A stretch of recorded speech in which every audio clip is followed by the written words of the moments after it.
Hello students, welcome back again your economics station unlock economics. But आज की class के अंदर हम दोबारा से बिजनेस की क्लास को अनलॉक करेंगे। आज हम करेंगे 12th business studies principal of management. 12th business studies principal of management, जिसके अंदर हम लोग वन शॉट के अंदर पूरा चैप्टर खत्म करने की कोशिश करेंगे। अगर वन शॉट के अंदर खत्म नहीं होता तो आज हम लोग टेलर के प्रिंसिपल सारे खत्म करेंगे। फ्यूल के प्रिंसिपल्स थोड़े बड़े हैं तो वो हम अगली क्लास के अंदर हम लोग खत्म करेंगे। ठीक है क्लास, तो हम बिना देरी करे चालू करते हैं और 100% गारंटी यहीं से आएगा।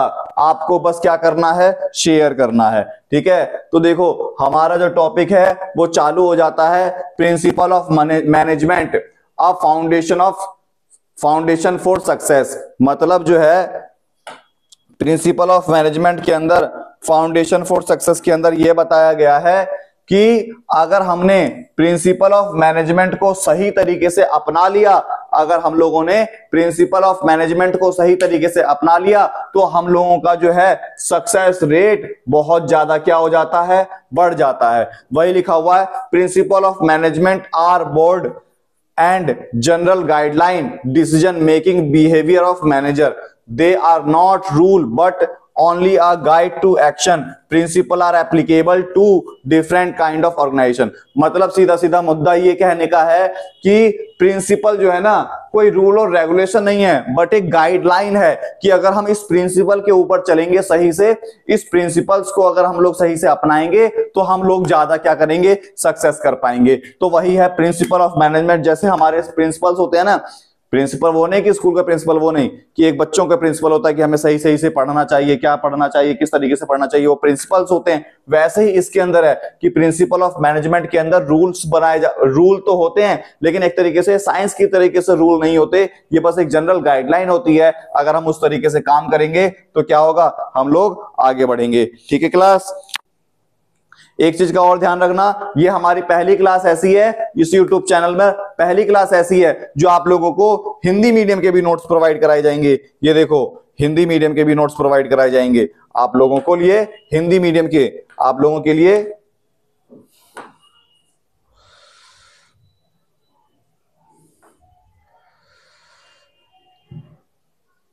आगे दिखाएंगे क्या है। ठीक है, अभी थोड़ा सिस्टम में प्रॉब्लम चल रही है, मुझे भी नहीं पता कैसे होता है।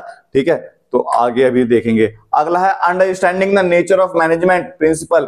इसके नेचर्स क्या हैं? सबसे पहला नेचर है यूनिवर्सल एप्लीकेबल, हर जगह ये लागू होना चाहिए। The principle are kind of organisation irrespective the size, small हो या छोटा हो, मतलब छोटा साइज हो या बड़ा साइज हो, हर जगह ये प्रिंसिपल्स लागू होने चाहिए।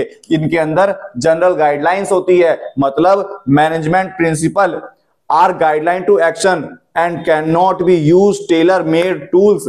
मतलब ये एक तरीके से टूल्स नहीं है, ये जनरल गाइडलाइंस है कि अगर हम इस तरीके से काम करेंगे तो हम लोगों के क्या होगा, हम लोग आसानी से हम हर सिचुएशन में सरवाइव कर सकते हैं। ठीक है क्लास, फिर अगला देखते हैं। आगे है formed by practice and experimentation. ये जो हमारे जो सक्सेस होती है वो कैसे होती है, वो डिफाइन होती है form by practice and success.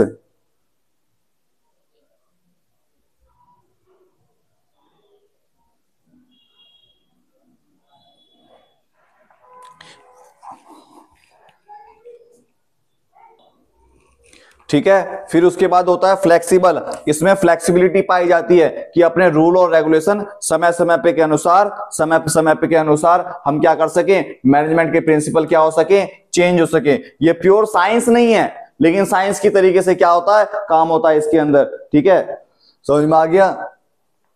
फिर आगे देखते हैं हम लोग।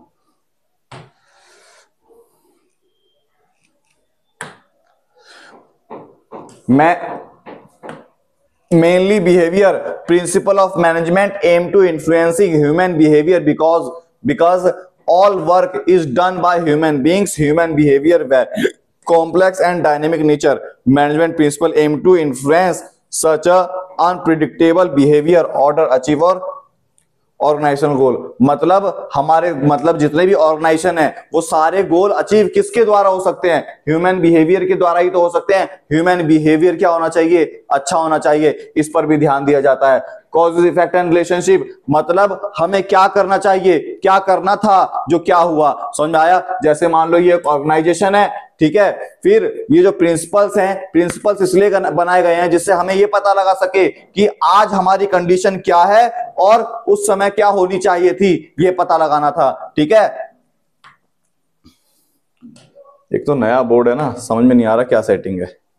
फिर continent the application of management principle is depend or continent upon the prevailing condition or particular point of time they have to suitable amendments per situation मतलब continent मतलब ऐसा प्रिंसिपल होना चाहिए, ऐसा मैनेजमेंट होना चाहिए जो समय समय पर क्या हो सके, हम उसे चेंज कर सकें, सिचुएशन के अनुसार क्या कर सकें, चेंज कर सकें, ठीक है। आप लोगों के लिए जो पीपीटी आई है ये बहुत बेहतरीन पीपीटी है, बहुत मेहनत लगी है मुझे इसके अंदर। ये बिजनेस की क्लास के अंदर हम लोग पीपीटी तैयार करने में ही टाइम लग जाता है, इसीलिए हर 2 दिन बाद हमारी क्लास आ रही है। लेकिन मैं कोशिश करूंगा कि मैं ज्यादा से ज्यादा जल्दी से जल्दी वर्क कर सकूं, ठीक है। इसके ऊपर बहुत मेहनत लगी है मुझे ये पीपीटी बनाने में, ठीक है। फिर आगे है the importance of principal of management, ये बहुत इंपॉर्टेंट है, नेचर और ये बड़ा इंपॉर्टेंट है क्या कि किस तरीके से ये इंपॉर्टेंस है principle of nature of management. इसके इंपॉर्टेंस क्या है, सबसे पहला providing manager with useful slide to reality मतलब जो मैनेजर्स हैं ये उनको दिशा दिखाने का काम करता है। The principle of management provide manager with useful insight to real world situation मतलब ये जैसे मान लो ये तुम लोग हो, ये मैनेजर हो तुम लोग, मेरे यूट्यूब चैनल के मैनेजर आप लोग हो, मेरे यूट्यूब चैनल के मैनेजर आप लोग हो। आप लोग क्या करोगे, मेरे को दिशा दिखाओगे क्या करना है क्या नहीं करना है, वही है इसके अंदर कि दिशा दिखाने का काम होता है इसके अंदर, ठीक है। क्लास समझ में आया, ऐसे ही हम लोग आगे चलते रहेंगे, ठीक है। इसमें हमें मतलब मैनेजर्स को प्रिंसिपल के द्वारा दिशा मतलब पथ पता लगता है, दिशा पता लगती है कि हमें क्या क्या काम करने चाहिए, कौन सी सिचुएशन में कौन से वर्क करने चाहिए, ठीक है। आगे देखते हैं। फिर है optimum utilisation, optimum utilisation resources effective and administration मतलब जो मैनेजर है वो चाहेगा कि मैं ऑप्टिमम यूटिलाइजेशन करूं, कम से कम रिसोर्सेज यूज करके ज्यादा से ज्यादा क्या करूं, प्रोडक्शन कर सकूं, ज्यादा से ज्यादा आउटपुट निकाल सकूं। कम useful the resources available with the company limited, जो कंपनी है, एक कंपनी है, इसके पास रिसोर्सेज क्या है, कम है, मेरे पास समय कम होता है, लेकिन फिर भी मैं आपके लिए बहुत अच्छा यूजफुल पीपीटी तैयार करके लेकर आता हूं। ये क्या है हमारा, ये हमें पता लगता है इसके अंदर, ठीक है क्लास।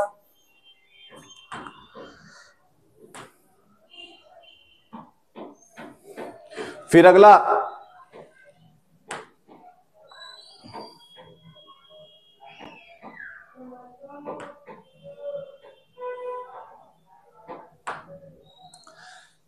तीसरा साइंटिफिक डिसीजन, तीसरे में हमें पता लगता है क्या, scientific decision the management decision must be based on fact justifiable in the term of intended purpose मतलब जो मैनेजर है, जो आप लोग हो, ये क्या करोगे, जो डिसीजन लोगे ये बिल्कुल फैक्ट को ध्यान में रखते हुए डिसीजन लोगे। द मस्ट बी टाइमली मतलब समय पर डिसीजन लिया जाना चाहिए, ठीक है, समय पर डिसीजन लिया जाना चाहिए। सब मेजर द एंड इवैल्यूएशन और समय समय पर हमें क्या करना रहना चाहिए, इवैल्यूएट भी करते रहना चाहिए कि समय समय पर अच्छे से क्या हो सके, काम हो सके।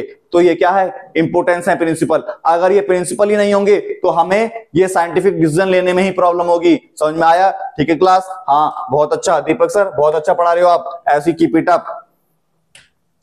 फिर meeting change in environment recruitment, जैसे मान लो ये आप लोग हो, इसको अगर अभी कोरोना काल आया था पिछले कुछ समय में, तो क्या हुआ, सब लोगों ने ऑफलाइन की जगह ऑनलाइन क्लास पर चेंज कर दिया। वैसे ही हमें जैसे जैसे जरूरत पड़ेगी वैसे वैसे हम समय पे के अनुसार, एनवायरमेंट के अनुसार अपने आप को चेंज कर सकें, ये पता लगता है प्रिंसिपल के अंदर। फिर फुलफिलिंग सोशल रिस्पॉन्सिबिलिटी, फिर प्रिंसिपल ऑफ मैनेजमेंट के अंदर हमें यह भी पता होना चाहिए कि हमें सोशल रिस्पॉन्सिबिलिटी, सोशल अवेयरनेस हमें क्या करनी पड़ेगी, बढ़ानी पड़ेगी। फुलफिल देयर सोशल रिस्पॉन्सिबिलिटी, देखो लिखा हुआ है ना, management theory and principle have also evolved response to these demands, हमें समाज की डिमांड को भी ध्यान में रखना पड़ेगा, हमें समाज के अनुसार चलना पड़ेगा। ठीक है क्लास, आप लोगों के लिए हिंदी में भी पीपीटी तैयार है आगे। ये देखो कितना अच्छा, बहुत अच्छा दीपक सर, इतना अच्छा पीपीटी बनाकर लेकर आते हैं आप लोगों के लिए। कितनी मेहनत लगती है, रात रात भर मेरे को जागना पड़ता है मेरे को पीपीटी बनाने के लिए। ठीक है, management training, education and research, principal of management की इंपॉर्टेंस क्या है, मैनेजमेंट की ट्रेनिंग भी होनी चाहिए, एजुकेशन रिसर्च भी होना चाहिए। फिर क्या है, द प्रिंसिपल हेल्प इंक्रीज, ये प्रिंसिपल ना हेल्प करता है नॉलेज बढ़ाने में। ठीक है, basis management training, training education को कराने में, रिसर्च कराने में। क्योंकि देखो हमारे पास बहुत सारे प्रिंसिपल्स हैं, 14 प्रिंसिपल किसके हैं, फ्यूल के हैं, फिर टेलर के प्रिंसिपल हैं। उन प्रिंसिपल को अगर हम लागू करेंगे अपनी संस्था के अंदर, अपने इंस्टीट्यूशन के अंदर, तो हमें क्या होगा, ऐसे मैं देखता हूं माइक ऑन है कि नहीं है, हमें क्या होगा, हमें फायदा होगा, हमारी एजुकेशन बढ़ेगी, हमारी ट्रेनिंग बढ़ेगी। ठीक है क्लास, ओके बहुत बढ़िया। आगे हाँ दीपक सर, ऐसे ही ऐसे ही ऐसे ही।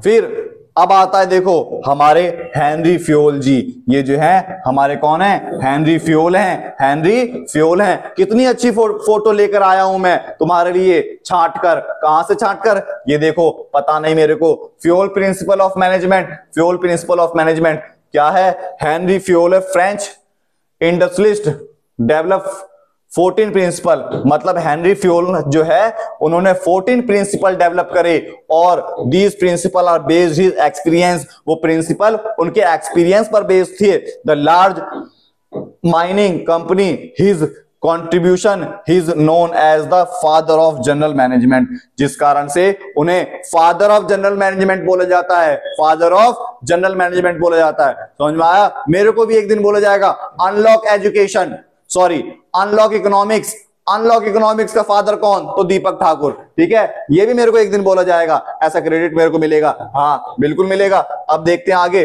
सबसे पहले क्या बोला हेनरी फ्योल जी ने, हेनरी फ्योल जी ने बोला, जैसे ये हेनरी फ्योल जी हैं, इन्होंने बोला कि अगर कोई काम है उसको क्या करो, डिवाइड कर लो, डिवाइड कर लोगे काम क्या हो जाएगा, आसान हो जाएगा, काम बहुत जल्दी हो जाएगा। ठीक है, क्या बोला, according to this principle whole work must be divided into small task, छोटे छोटे टुकड़ों में काम बांट लो, इससे क्या होगा, हमें आसानी होगी। अभी भी कुछ नहीं बिगड़ा, आप लोग एक एक चैप्टर करके अपने क्लास को तैयार कर सकते हो, जिससे क्या होगा, आप लोगों को फायदा होगा। ठीक है, समझ में आया।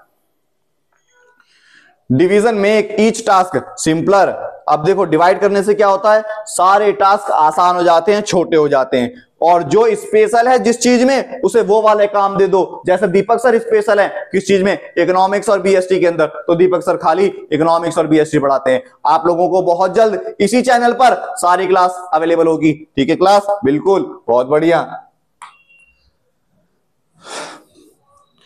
दूसरा क्या है, अथॉरिटी एंड रिस्पॉन्सिबिलिटी। जैसे मान लो दीपक सर ने क्या करा, हमारे 5 सब्जेक्ट हैं, 5 सब्जेक्ट को अलग अलग टीचरों को बांट दिया।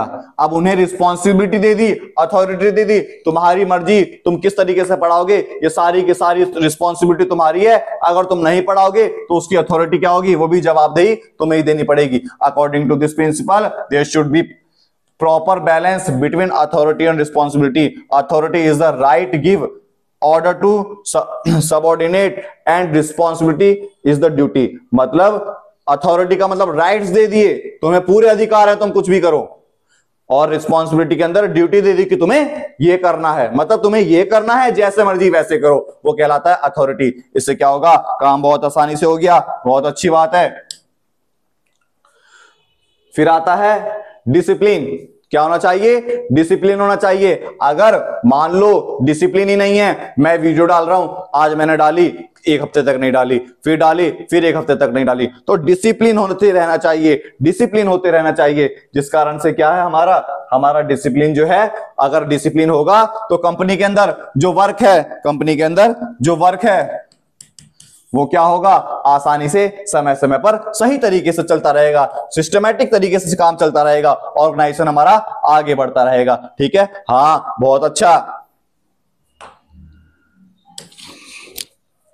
फिर आता है unity of command. Unity of command बहुत अच्छा। यूनिटी ऑफ कमांड के अंदर according to this principle each subordinate should receive orders and be accountable to one and only one superior. मतलब ये दीपक सर हैं, ये दीपक सर हैं, ठीक है। इसके अंदर मान लो बहुत सारे टीचर हैं काम करने वाले, ये सारे टीचर हैं काम करने वाले। अगर इन सबको एक ही जगह से ऑर्डर मिलेगा, कमांड मिलेगी तो बहुत अच्छा काम करेगा। अब दीपक सर के छोटे भाई हैं कार्तिक सर,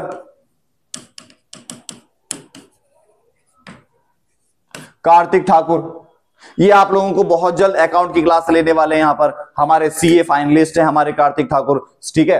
तो ये जो है मैंने टीचरों को क्या दे दिया, कमांड दी, वो सारे लोग बहुत अच्छे से काम कर रहे हैं। फिर क्या हुआ, अब इसने भी कमांड देनी चालू कर दी, तो सारे टीचर ना सोचेंगे कि मैं दीपक सर का काम करूं या कार्तिक सर का काम करूं, तो दोनों के बीच में क्या हो जाएगा, डिवाइड हो जाएगा, और फिर क्या हो जाएंगे, दंगे फसाद हो जाएंगे। हाँ हाँ हाँ हाँ, तो वही चीज इसके अंदर होगा। तो समझ में आ गया, यूनिटी ऑफ कमांड सिर्फ एक ही जगह से मिलनी चाहिए जो सुपीरियर है। सुपीरियर कौन है, अभी मान लो दीपक सर हैं, कभी मेरा छोटा भाई अगर मैंने उसे काम दे दिया कि भाई तुम्हें संभालना है सब कुछ, तो वो सुपीरियर हो जाएगा, लेकिन काम एक ही जगह से होना चाहिए। ठीक है क्लास, बहुत अच्छी बात है। हाँ, पानी पी के आते हैं हम, है ना। फिर अगला आता है unity of direction. Unity of direction के अंदर क्या बोला कि बोला unity of direction implies that such that should be head and plan group activity having same objective. मतलब जैसे मान लो ये क्या है, ये अनलॉक इकोनॉमिक्स है, ये मेरा YouTube चैनल अनलॉक इकोनॉमिक्स, इसमें मेरे जितने भी टीचर आएंगे सबका एक ही काम होना चाहिए कि क्या हमें समाज सेवा करनी है, हमें फ्री में पढ़ाना है, हमें सारे कंटेंट अच्छे लेकर आने हैं। देखो कितना अच्छा कंटेंट है ना। यूनिटी ऑफ डायरेक्शन, सारे लोग मिलकर करेंगे, मिलकर रस्सी खींचेंगे तो बहुत जल्दी रस्सी खींच जाएगी। एक अकेला इंसान क्या करेगा, कुछ नहीं कर पाएगा। मैं भी एक अकेला कुछ नहीं कर सकता। आप लोगों को प्रण लेना पड़ेगा कि दीपक सर को 2025 के अंदर वायरल करना है। फिर देखो subordinate of individual interest to general interest. According to this principle interest of organisation as a whole must prevail over interest the individual. मतलब एक मेरा जो यूट्यूब चैनल अनलॉक इकोनॉमिक्स है, तो सबका गोल पहले अनलॉक इकोनॉमिक्स को आगे बढ़ाना होना चाहिए। फिर क्या होना चाहिए, इंडिविजुअल एम्प्लॉइज के इंटरेस्ट जो है वो बाद में आने चाहिए। समझ में आया। तो इंडिविजुअल इंटरेस्ट की जगह हमारे जनरल इंटरेस्ट होने चाहिए कि हमें ऑर्गेनाइजेशन को पहले आगे बढ़ाना है। समझ में आ गया, बिल्कुल बहुत अच्छे से समझ में आ गया। फिर रेम्यूनरेशन ऑफ एम्प्लॉय, जो जहां पर काम कर रहे हैं उन्हें वहां पर क्या मिलनी चाहिए, सैलरी मिलनी चाहिए। ठीक है, समय पर पैसा मिलना चाहिए। ठीक है, वो जैसे मान लो मैं अपने टीचर्स को बुला रहा हूं पढ़ाने के लिए यूट्यूब पर, अभी कोई इनकम नहीं है, लेकिन उन्हें क्या करना चाहिए, उनकी क्षमता के अनुसार उन्हें सैलरी मिलनी चाहिए, एम्प्लॉयमेंट मिलनी चाहिए। ठीक है, एम्प्लॉयज को ऑर्गेनाइजेशन के लिए काम करते समय उन्हें कंपनसेशन भी मिलना चाहिए। ठीक है, फिर centralisation and decentralisation. According this principle there should be proper balance between centralisation, मतलब पूरा प्रॉपर बैलेंस होना चाहिए। सेंट्रलाइजेशन का मतलब क्या होता है, centralisation of decision making authority, where decentralisation refer to evenly distribution of authority. मतलब सेंट्रलाइजेशन का मतलब होता है कि किसी एक के पास ही डिसीजन मेकिंग की अथॉरिटी होनी चाहिए। ठीक है, और डिसेंट्रलाइजेशन का मतलब है कि अलग अलग लेवल पर हमने अलग अलग क्या दे दी, अथॉरिटी प्रोवाइड करा दी। डिसीजन लेने की पावर जिसके पास है वो सेंट्रलाइजेशन। अब उसने क्या करा, पावर को धीरे धीरे बांटा कि तुम्हें अगर ये काम दिया है, तुम्हारी रिस्पॉन्सिबिलिटी बनती है, तुम्हारी अथॉरिटी बनती है, लेकिन तुम्हारी अकाउंटेबिलिटी भी बनेगी, तुम्हें जवाब देना पड़ेगा। वो क्या कहलाता है हमारा, वो हमारा कहलाता है डिसेंट्रलाइजेशन। ठीक है। सेंट्रलाइजेशन, जिसके पास पावर है, जो मेन मालिक है, उसने क्या करा, अपनी पावर को ट्रांसफर कर दिया दूसरे इंसानों में, वो क्या कहलाया, डिसेंट्रलाइजेशन। ठीक है। डिसेंट्रलाइजेशन स्मॉल ऑर्गेनाइजेशन में ज्यादा अच्छा चलता है। ठीक है। फिर आता है scalar chain. Scalar chain, according to this principle organisation should have a chain authority and communication run from top to bottom and should be flowed by managers and the subordinate। मतलब जैसे मान लो ये टॉप लेवल, ये middle level और ये lower level, ऊपर से नीचे, नीचे से ऊपर किस तरीके से कोऑर्डिनेशन चलेगा एक ऑर्गेनाइजेशन के अंदर, वो एक स्केलर चेन के द्वारा डिसाइड करी जाती है। स्केलर चेन में ये होता है ना, तुमने देखा होगा, ये हमारा स्केलर चेन है, मतलब सामने सामने बात कर सकता है। अपने जहां पर मेरी जॉब है, मेरी जॉब जहां पर है, तो मेरी पोस्ट के बराबर का जो साथी है, मैं सिर्फ उससे बात कर सकता हूं, या मैं अपने ऊपर बात कर सकता हूं। ठीक है। या मैं अपने नीचे बात कर सकता हूं। मैं दूसरे डिपार्टमेंट में जाकर बात नहीं कर सकता, मैं टॉप डिपार्टमेंट में जाकर बात नहीं कर सकता, मैं सबसे नीचे जाकर बात नहीं कर सकता। मतलब कहां बात करूंगा, या तो मैं ऊपर वाले से बात करूंगा, या नीचे वाले से बात करूंगा, या अपने साथी से बात करूंगा। वो हमारा कहलाता है क्या, स्केलर चेन। ठीक है। फिर उसके बाद order, according to this principle there should be place for everything and everyone. मतलब एक ऐसी जगह होनी चाहिए जहां सब कुछ हो और सबके लिए हो।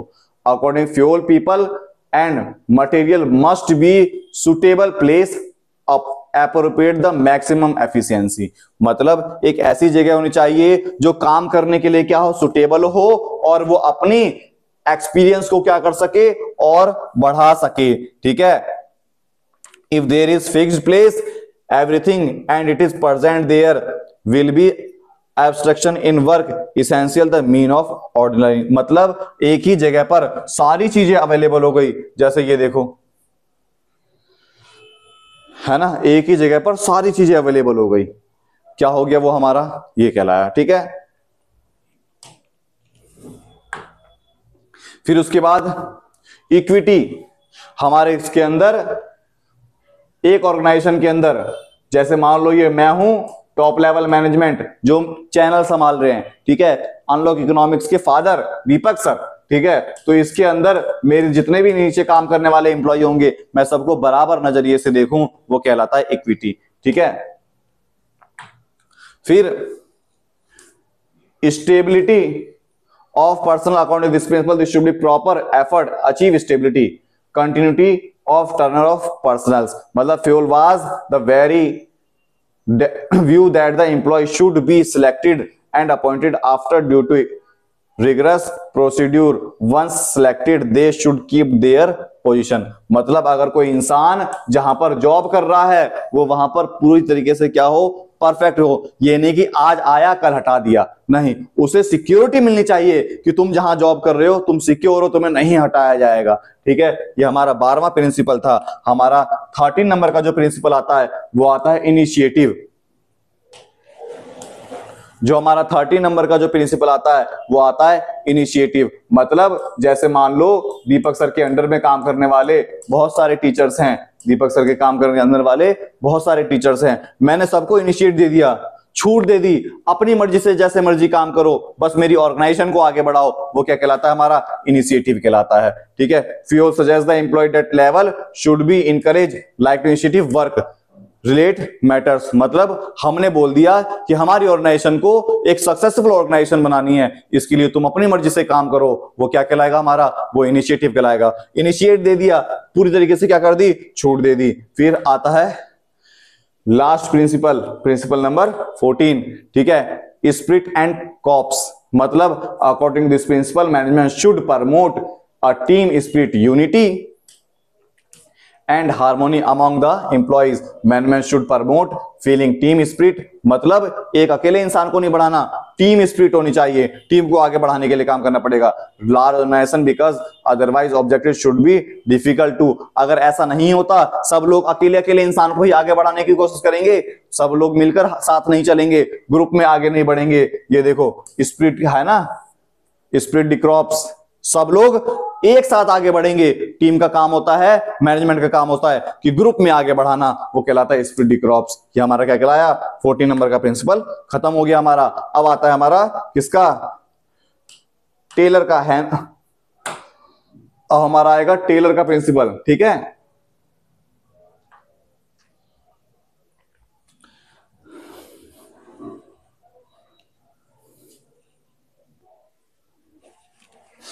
अब देखो टेलर के प्रिंसिपल क्या है, ये हमारे जो है मेडिकल इंजीनियर और मैनेजमेंट कंसल्टेंट थे, ठीक है। मैकेनिकल इंजीनियर थे और मैनेजमेंट कंसल्टेंट थे, ठीक है। और इन्होंने डेवलप करा साइंटिफिक मैनेजमेंट प्रिंसिपल, ठीक है। इंक्रीज एफिशिएंसी एंड प्रोडक्टिविटी, काम करने की क्षमता बढ़े और काम अच्छा हो, इसके लिए उन्होंने नियम, पॉलिसी, कानून बनाए और उन्होंने प्रिंसिपल दिए। देखो कौन से प्रिंसिपल हैं। सबसे पहला है contribution of F.W. Taylor.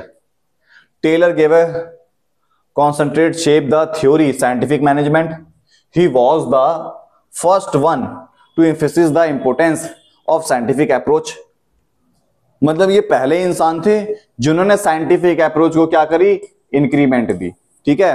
Taylor major contribution was his important books shop management and principle of scientific management. उन्होंने अपने कंट्रीब्यूशन को इस बुक में भी दिया, बुक लिखी उन्होंने। For his contribution he is well known the father of scientific management, इसीलिए उन्हें, उनकी कंट्रीब्यूशन के लिए उन्हें फादर ऑफ साइंटिफिक मैनेजमेंट भी बोला जाता है, ठीक है। Meaning of scientific management, meaning क्या है, scientific management refers to use scientific, systematic, objective and logical principle. मतलब साइंस, टेक्नोलॉजी, इन सब चीजों को बढ़ाने का काम करा उसने, ठीक है। तो इस चीज के लिए साइंटिफिक मैनेजमेंट का क्या है, मीनिंग है, ठीक है। अब देखो प्रिंसिपल ऑफ साइंटिफिक मैनेजमेंट, बोला science not rule of thumb, harmony not discord, cooperation not individualism, development of worker to their greatest efficiency and, मतलब ये उन्होंने प्रिंसिपल दिए। अब उनकी तरीके से हम ध्यान देंगे, Taylor principle of scientific management, ठीक है। साइंस के अनुसार चलता है वो, उसके ऊपर ध्यान दिया। देखते हैं आगे क्या है, प्रिंसिपल पढ़ते हैं हम सारे। सबसे पहला है science not a rule of thumb. देखो कितना अच्छा अंगूठे का निशान है ना, कितना अच्छा अंगूठे का निशान है, क्या है, हेलो, टाइम लगेगा अभी, ठीक है, मैं वीडियो बना रहा हूं, है ना।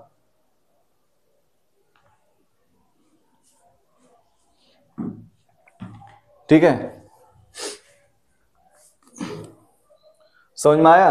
तो according to this principle there should be scientific study and analyse each element a job in order to replace old rule for thumb. मतलब इसने बोला साइंस जो है ना, not a rule of thumb, सिर्फ ये एक थंब नहीं है, अंगूठे का निशान नहीं है भाई। इन्होंने बोला कि बिल्कुल साइंटिफिक तरीके से हमें काम करना पड़ेगा। टेलर ने बिलीव करा was only best method to maximize efficiency। वो बेस्ट मेथड खोजना है जिसमें एफिशिएंसी क्या हो सके, मैक्सिमाइज हो सके। This method can be developed through study and analysis, ठीक है। वो मेथड कैसे निकल कर आएगा, वो स्टडी से पता लगेगा। The method develop should be substitute rule of thumb through the organisation. मतलब जिसी कारण से बोला कि अगर हम किसी को हटाते हैं ऑर्गेनाइजेशन से तो सेम टू सेम वैसा ही इंसान हमें चाहिए, ठीक है। फिर अगला पॉइंट आता है ये, harmony not discard. According to this principle, there should be complete harmony and proper understanding between management and workers, and they should be together organization goal। मतलब ये मालिक और ये नौकर, इन दोनों के बीच में कोऑर्डिनेशन क्या होना चाहिए, अच्छा होना चाहिए, ऑर्गेनाइजेशन गोल को क्या हो सके, बढ़ा सके, ठीक है। कोऑपरेशन नॉट इंडिविजुअल, मतलब सबका साथ सबका विकास लेकर काम करना है, सबका साथ सबका विकास लेकर हमें काम करना है। According this principal should be cooperative between management and worker initiate, मतलब एक अकेला अपने आप को आगे नहीं बढ़ाएगा, सब लोग मिलकर आगे बढ़ेंगे साइंटिफिक मैनेजमेंट, ठीक है।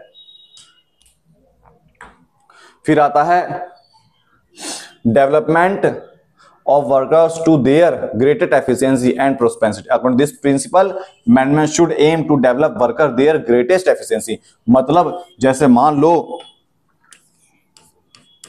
ये मेरे पास कोई मैथ का टीचर आया, तो मैं उसको मैथ में और एक्सपर्ट बनाने के लिए काम करूंगा, जिससे वो क्या कर सके, फायदा ऑर्गेनाइजेशन को दे सके, ठीक है। Efficiency should be started from their selection process. Every organization should be follow scientific system selection. मतलब जब हम किसी को जॉब पर रखते हैं तो पूरा अच्छे तरीके से क्या होना चाहिए, जिस चीज में वो परफेक्ट है उसे वहीं पर उसे देनी चाहिए नौकरी, जिस कारण से उसके अंदर और ज्यादा एफिशिएंसी क्या होगी, इंक्रीज होगी, ठीक है। फिर अगला आता है technique of scientific management. Technique क्या है, अब ये हमारा साइंस फंक्शनल फॉरमैनशिप। सबसे पहले क्या है, फंक्शनल फॉरमैनशिप। फंक्शनल फॉरमैनशिप का मतलब according to this technique the task supervision is divided the several specialised function and each function instead the space. मतलब ये ऑर्गेनाइजेशन, इसके काम छोटे छोटे टुकड़े में डिवाइड करना और ये काम उस इंसान को देना जो एक्सपर्ट हो, ठीक है, जो क्या हो, एक्सपर्ट हो, वो कहलाता है फंक्शनल फॉरमैनशिप। समझ में आया, जिसके अंदर डिवीजन ऑफ वर्क के ऊपर, मतलब काम बांटा जाएगा। यही सेम क्या था, फ्यूल के अंदर भी था, काम बांटा जाएगा। उसने भी यही बोला था काम बांट कर करना है, लेकिन उन्होंने बताया काम बांट कर करना है, लेकिन जो स्पेशल है उसे वहीं पर काम देना है, ठीक है। फिर आता है फंक्शनल फॉरमैनशिप। ये देखो, the 8 functional relation specialist recommended by the Taylor. उन्होंने 8 फंक्शन क्या करे, अंडर प्लानिंग डिपार्टमेंट,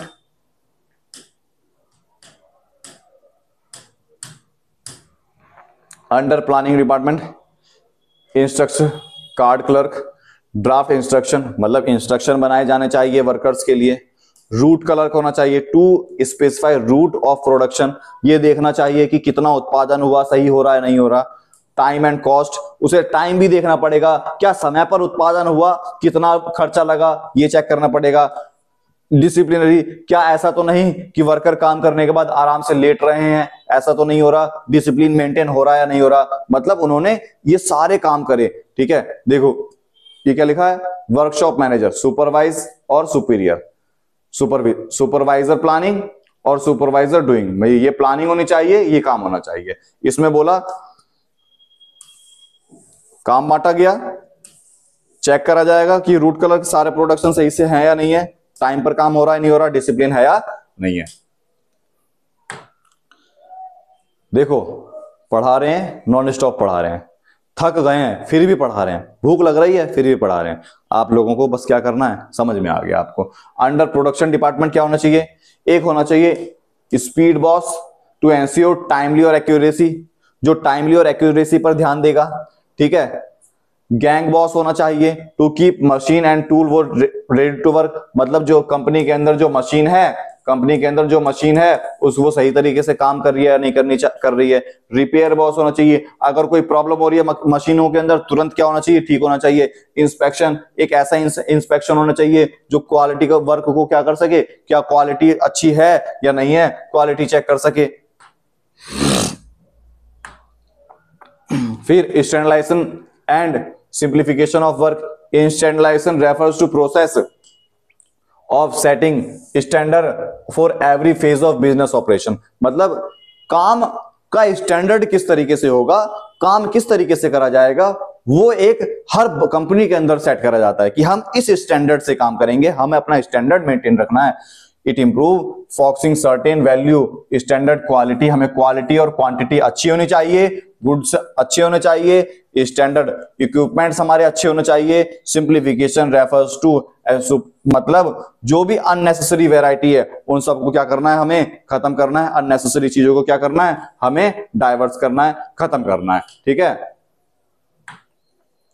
फिर मेथड स्टडी होनी चाहिए। मेथड स्टडी के अंदर कि हम काम किस तरीके से कर सके वो देखना है। Method study is concern the finding the best way of doing job. हम काम किस तरीके से सबसे अच्छा कर सकते हैं, हमें वो टेक्निक निकालनी पड़ेगी इसके अंदर, ठीक है। फिर उसके बाद मोशन स्टडी होनी चाहिए। मोशन स्टडी का मतलब, motion study refer to making thorough analyse to various motion being the perform by worker while doing particular task. मतलब जो काम दिया गया है, पर्टिकुलर टास्क दिया गया है, वो समय पर हो रहा है या नहीं हो रहा है। टाइम देखा जाएगा कि जो वर्कर्स को काम दिया गया है वो समय समय पर काम पूरा कर रहा है या नहीं कर रहा है। उसे रेस्ट अगर चाहिए तो कितनी कितनी देर बाद रेस्ट चाहिए एक जॉब के अंदर, वो देखा जाता है, ठीक है।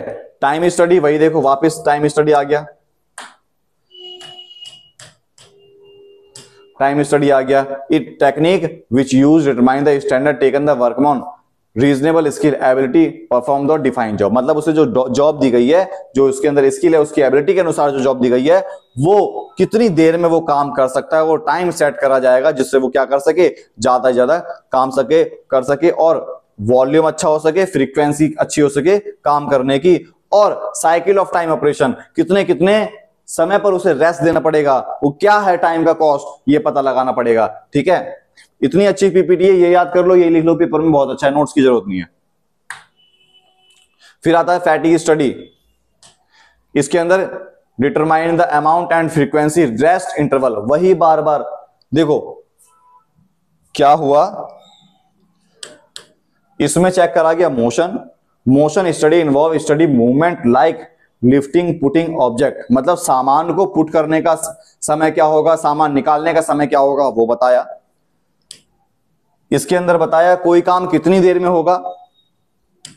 फिर इसके अंदर बताया फैटिग स्टडी कि काम करने के दौरान जो वर्कर्स को रेस्ट चाहिए, वो रेस्ट कितने कितने इंटरवल पर चाहिए और कितना चाहिए। फिर आता है differential piece wage system. Difference piece wage refers to systematic which efficiency and efficient worker paid to different ratio. मतलब जो सबसे अच्छा काम कर रहा है उसे सबसे अच्छे पैसे मिले, जो नॉर्मल काम कर रहा है मतलब उनकी एबिलिटी और एफिशिएंसी के अनुसार, एबिलिटी और एफिशिएंसी के अनुसार, एबिलिटी और एफिशिएंसी के अनुसार उन्हें स्टैंडर्ड किस तरीके से काम करा जा रहा है, किस तरीके से डिसिप्लिन मेंटेन करा जा रहा है, उसके बिहाफ पर उसे पैसे मिलने चाहिए, ठीक है। तो डिफरेंट पीस ऑफ वेज के अंदर यही है कि अलग अलग इंसान को अलग अलग पैसे मिलने चाहिए। फिर आता है सिमिलरिटीज बिटवीन फ्यूल और टेलर। फ्यूल और टेलर के बीच में सिमिलरिटीज क्या है, both them stress mutual corporation between employ and, मतलब इन्होंने दोनों ने जो एम्प्लॉय और एम्प्लॉयर के बीच में जो स्ट्रेस होता है वो खत्म करने का काम करा। इन्होंने इंपोर्टेंस दिया पर्सनल स्किल की जगह मैनेजमेंट लेवल पर। Both were engineer profession development ideas, दोनों ने क्या आइडियाज को डेवलप करा कि कैसे हम एक्सपीरियंस को बढ़ा सके, प्रैक्टिकल एक्सपीरियंस कर काम करके हम आगे बढ़ेंगे। Both suggestment principle of division of work, इस पे मतलब उन्होंने बोला कि काम को बांटकर अच्छे से काम करा जाएगा। इन्होंने टाइम पर बहुत अच्छे से ध्यान दिया कि हमारे पास ऐसा होना चाहिए कि हमारे पास ज्यादा ज्यादा रिसोर्सेज भी हो और ज्यादा ज्यादा में उत्पादन करना है। लास्ट इन्होंने बोला, ये था हमारा सिमिलरिटीज इसके बीच में, और हमारे जो हैं ये टॉपिक हमारा खत्म हुआ। इंग्लिश मीडियम में मैंने खत्म कर दिया, अब हिंदी मीडियम का भी फास्टली रिवाइज करा देते हैं। समझ में तो आ गया होगा। इस वीडियो के अंदर मैं एक एक पेज करके आगे बढ़ा देता हूं जिससे आप पेज खोल के भी क्या कर सकें, पढ़ सकें। हेनरी फ्योल और टेलर के बीच में हमारा हेनरी फ्योल के इतने थे और टेलर के इतने थे, सारे हमने बताए, सारे ऑर्गेनाइजेशनल ग्रोथ के बारे में था, ठीक है। अब देखो आगे देखते हैं क्या है। ये देखो प्रबंधन का सिद्धांत बताया कि प्रबंधन का सिद्धांत कहता है कि एक अगर हमने मैनेजमेंट अच्छा करा है तो हमें सफलता मिलेगी। फिर यही है कि मैनेजमेंट अच्छा करा तो अच्छा मिलेगा। फिर लचीला होना चाहिए, समय के अनुसार काम होना चाहिए, अभ्यास से मिलेगा, ठीक है। मुख्य रूप से व्यवहारिक काम करने के बाद ही हमें समझ में आएगा कारण और प्रभाव संबंधी कि हमने किस तरीके से काम करा, हमारा क्या काम होना चाहिए था वो है। अचानक कोई घटना घट गई, उसमें हम चेंज कर सकें अपने आप को। महत्व क्या है? प्रबंधक को वास्तविकता की उपयोगी जानकारी प्रदान कराना। हमें प्रिंसिपल के द्वारा हमें जानकारी मिलती है कि असलियत में क्या है। फिर संसाधनों का इष्टतम, जो हमारे पास रिसोर्सेज है उसका कम प्रयोग करके ज्यादा से ज्यादा हम कैसे फायदा कमा सकें, ये इंपॉर्टेंस है। वैज्ञानिक निर्णय पता लगता है, क्योंकि हम जब काम करेंगे तो प्रैक्टिस होगी तो हम अच्छे निर्णय ले सकते हैं। बदलते वातावरण में काम करने में हेल्प मिल जाती है हमें इस प्रिंसिपल से। सामाजिक उत्तरदायित्व, हमने इतने सारे जब हम रोजगार देंगे, सैलरी देंगे तो सामाजिक उत्तरदायित्व भी हुआ। प्रबंध परीक्षण, शिक्षा और अनुसंधान, हम जैसे जैसे प्रबंध के प्रशिक्षण करेंगे हमारे पास एजुकेशन बढ़ती चली जाएगी। फ्यूल के प्रबंध के सिद्धांत, हेनरी फ्यूल ने क्या 14 सिद्धांत दिए। पहला बोला कार्य का विभाजन, काम डिवाइड करना है। दूसरा बोला प्रबंधीकरण और जिम्मेदारी, कि हमने जिस काम डिवाइड करा अब उसे पूरी जिम्मेदारी, तुम कैसा काम करोगे कैसे करोगे उसकी पूरी जिम्मेदारी दे दी। फिर अनुशासन होना चाहिए कंपनी के अंदर। फिर बोला एकता होनी चाहिए, काम सारे मिलजुल कर करेंगे। पांचवा यहां दिशा की एकता, कंपनी का गोल आगे बढ़ाना है, ऑर्गेनाइजेशन का गोल आगे बढ़ाना है, एक अकेला इंसान आगे नहीं बढ़ेगा, सबकी एक ही दिशा में काम होना चाहिए। फिर बोला व्यक्तिगत हित के सामान्य हित के अधीन, व्यक्तिगत हित बाद में आना चाहिए, पहले ऑर्गेनाइजेशन का गोल होना चाहिए, सामान्य हित होने सबका विकास होना चाहिए। फिर कर्मचारियों को पारिश्रमिक भी मिलना चाहिए समय समय पर। केंद्रीकरण और विकेंद्रीकरण, मतलब डिसीजन लेगा एक, बस वो क्या करेगा अपने डिसीजन को, अपने पावर को लोगों के बीच में बांट देगा। फिर कौन किससे कोऑर्डिनेशन कर सकता है, ये देखो, ये पीछे जा सकता है, आगे जा सकता है, इधर जा सकता है, इधर जा सकता है, लेकिन ये क्या डायरेक्ट इस पर गया? नहीं गया ना, तो ये डिसीजन मेकिंग वो स्केलर चेन कहलाती है। आदेश, कौन किसको आदेश देगा वो बताया गया इसके अंदर। सारी जगह पर एक ही सामान उपलब्ध हो जाना चाहिए। फिर इक्विटी, सबको हमें समानता, इसमें इक्विटी का मतलब है समानता, ठीक है, समानता होनी चाहिए। बहुत मेहनत लगती है पीपीटी बनाने में, ठीक है, भी मैं हिंदी में थोड़ा शॉर्टकट में मैं इसलिए निकाल रहा हूं क्योंकि अभी इंग्लिश में बहुत अच्छे से मैंने समझाया है, बस हिंदी वालों को नोट्स की जरूरत पड़ती है, समझ में आ गया होगा वहां पर। फिर कर्मिक स्थिरता, जो जहां पर हमने लगा दी जॉब करने के लिए उसे वहीं स्थिर होना चाहिए, ये नहीं कि हम हटाते रहे बार बार।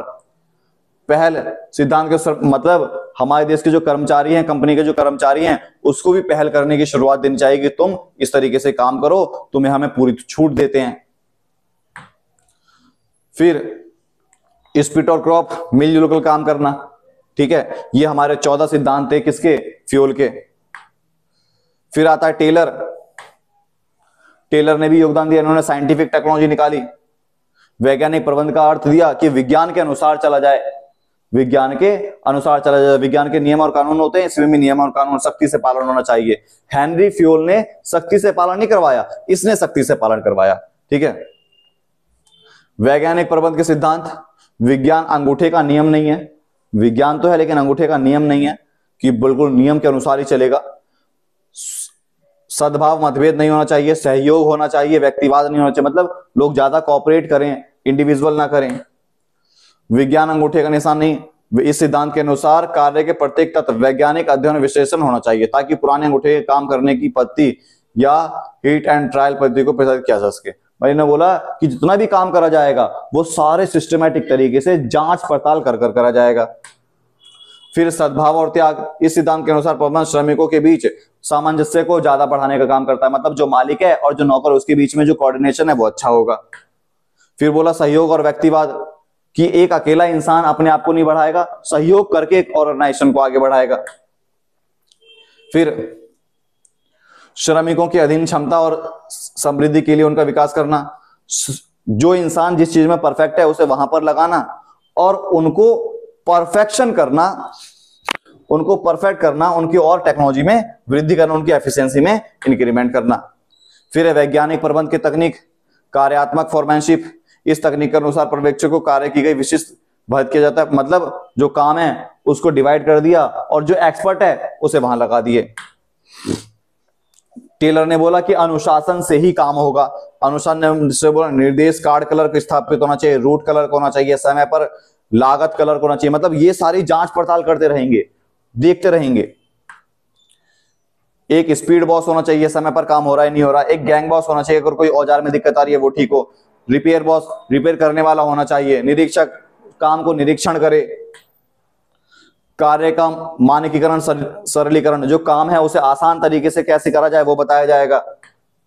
फिर विविध अध्ययन, नई नई टेक्नोलॉजी के लिए नए नए अध्ययन करे जाएंगे। सर्वोत्तम तरीका, अच्छा तरीका निकाला जाएगा कि हम काम इस तरीके से करें। गति अध्ययन कि कौन सा काम कितनी देर में हो सकता है वो करना है। समय अध्ययन कि इसके अंदर हमने कौन सा टूल लगाया, कितनी देर में लगाया, ये सारी चीज पता करनी है। थकान अध्ययन कि अगर कोई कंपनी के अंदर काम करने वाले लोग हैं तो किस तरीके से उन्हें बीच बीच में गैप देना चाहिए वो बताना है, चाय के लिए वो है, ठीक है। फिर है विभेदक टुकड़ा मजदूरी प्रणाली, अलग अलग इंसान को अलग अलग मजदूरी दर मिलनी चाहिए, जिससे क्या हो, ज्यादा से ज्यादा क्या हो सके, फायदा कमा सके, जो एक्सपर्ट है उसे ज्यादा लाभ मिल सके। फिर है टेलर और बीच की समानता, मैंने बताया दोनों ने आपसी सहयोग पर जोर दिया, दोनों ने प्रबंध के महत्व को जोर दिया। विचार व्यवहारिक नहीं होगा, सामाजिक होना चाहिए। दोनों ने विशेषताओं ने विभाजन सिद्धांत पर, मतलब काम को डिवाइड करके करना है। दोनों का उद्देश्य उपलब्ध संसाधनों से अधिकतम लाभ प्राप्त करना है, मतलब जो हमारे पास संसाधन है उसका लाभ ज्यादा से ज्यादा प्राप्त करना है। तो देखो मैंने इंग्लिश में भी बता दिया और मैंने हिंदी में भी बता दिया। वन शॉट के अंदर पूरा खत्म कर दिया, पूरा चैप्टर हमने खत्म कर दिया वन शॉट के अंदर, इंग्लिश और हिंदी दोनों में। बस आपको क्या करना है, इसे ज्यादा से ज्यादा आपको वायरल करना है। ठीक है क्लास, थैंक यू क्लास, जय हिंद।